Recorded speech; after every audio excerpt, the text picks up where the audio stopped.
We surveyed 3,500 sellers in over 100 countries to understand what it takes to sell on Amazon. In this video, we're sharing the best products to sell, what it costs to start an Amazon business, how much money you can expect to make, and what it takes to become a $1 million seller. So make sure you click the link down in the description to download your own free copy of this full report. Okay, let's dive in. Whether you're a new or experienced seller, it's always difficult to narrow down your research and figure out which product category to focus on. Right now, these are the top categories to launch new products in. It's no surprise that home and kitchen is the most popular among sellers, as most consumers use these products in their everyday lives. So, what would we suggest? Well, when doing product research, Jungle Scout makes it easy to find the best products to sell within the home and kitchen category. That being said, it's also worth exploring beauty and personal care products. This category is currently trending by 35% more than the previous year. Now when you click search, you can start looking for product ideas in the two most popular categories. To determine if a niche is trending up or down, you can view the past 2 years of unit sales, keyword search volume, and you can even see who your top competitors would be if you were to sell this type of product. Now when it comes to pricing, most sellers list their products between $11 and $25, with the median price being between $21 and $25. However, just a small percent sell products below $11, which is certainly much lower than the minimum price we'd recommend selling at. In Jungle Scout, you can narrow down product ideas by applying minimum and maximum price range filters. As a general rule of thumb, try to avoid selling products below $20. That's because when you factor in the cost of selling on Amazon, there's usually not enough room to earn a viable profit on products below $20. On the other hand, we'd also recommend a maximum selling price of around $70, mostly because it's typically a whole lot harder convincing shoppers to buy high-priced products from smaller brands. As well, there are other smart ways you can use these filters. For example, to discover products that are in high demand, set the minimum monthly sales filter to around 300. That way you'll only see products that sell an average of 10 or more units every day. On Amazon, another important factor to consider is low competition. Because you don't want to sell in a crowded category, you can easily adjust this competition slider to low or even very low. Now when you click search, your list of opportunities will update, giving you a much better chance at discovering a product that can make you a ton of money. But how long does it actually take to start earning money on Amazon? We found that most sellers have been able to get a fully functional business set up within just 3 months, and most can even manage the entire business in less than 20 hours a week. However, for the sellers who use FBM, they're able to get started much faster than FBA sellers, and typically they spend less money starting their Amazon business. Now fortunately, when it comes to the cost of launching a business, it's possible to start selling with just a small upfront investment.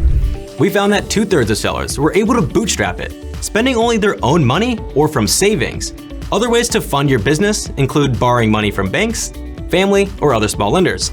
Overall, the majority of sellers are able to get started on Amazon with less than $5,000, and some can even start with as little as $1,000. So, what would we recommend? Ultimately, the more money you can afford to get started with, the better. When sellers start out with smaller budgets, the challenge they often face is running out of inventory too soon, and therefore losing all of the momentum they established during launch.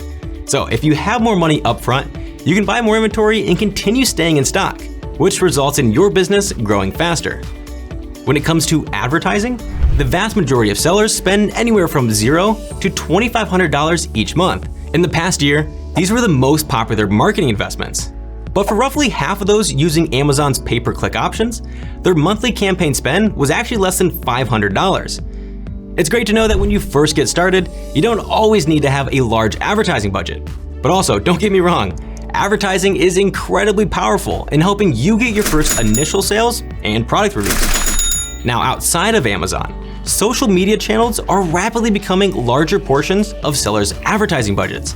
While still predominantly investing in Facebook and Instagram, we've clocked in some real serious ad spend increases on sites like Pinterest, YouTube, and TikTok. I'd certainly keep an eye on these platforms and consider them part of your long-term business strategy. But if you're just starting out, I'd still recommend spending more of your budget on Amazon's PPC campaigns. Generally, there are less steps to learn, and ultimately, you'll get the best return on both your time and money. Then, of course, as you grow, expanding into social media is a great next step. Considering all the cost of running an Amazon business, thankfully, the payoff for sellers is very high. Most sellers are able to become profitable within their first year of selling. And compared to other small businesses, they see pretty strong profit margins. Just last year, 2/3 earned profit margins higher than 10%, and nearly 1/3 earned above 20%. As well, 1 in 5 sellers reach lifetime profits greater than $50,000. And keep in mind that for most of these sellers, lifetime really just means a few years of part-time work. So for a side hustle, those are some pretty great returns. But the earning potential doesn't end there. When it comes to sales earnings, many part-time sellers go above and beyond a typical side hustle. Nearly a quarter of them make over $10,000 in average monthly sales. However, even with strong sales, last year, most sellers said their #1 challenge was getting more product reviews. If you aren't already aware, Jungle Scout's review automation helps brands fully maximize their review potential. By sending out automated review requests to every customer, this tool allows you to save time and ensure you never miss an opportunity to earn a review. Now, when you compare how small and mid-sized businesses perform next to larger enterprise brands, you can see just how lucrative Amazon can be as you grow and scale. In fact, we spoke with some of the most successful sellers making over $1 million each year. And what we found is that many of them started out just like most of us, as one-person Amazon businesses. We then asked them to share their top tips on how you can transform your business and rise above the pack. Here's what we learned. First, $1 million sellers focus not just on launching more products, but launching more brands. One thing you can do right away is to enroll yourself in Amazon's brand registry program. Once enrolled, you'll gain the ability to create multiple custom storefronts where you can then showcase new product lines and brands all within one seller account. $1 million sellers are also more likely to invest in off-Amazon marketing campaigns, both through search engines like Google and Bing, and social media platforms like Facebook and Instagram. Now, versus the 40% of non-$1 million sellers, more than half said their success on Amazon can be linked to having the necessary tools, like Jungle Scout, and information, like this report. So if you want to learn even more about how some of the largest brands and agencies are growing their businesses, make sure to watch this next video on our new enterprise channel. We'll be discussing Walmart versus Amazon, the fastest growing marketplaces, and where most sellers go to source their products.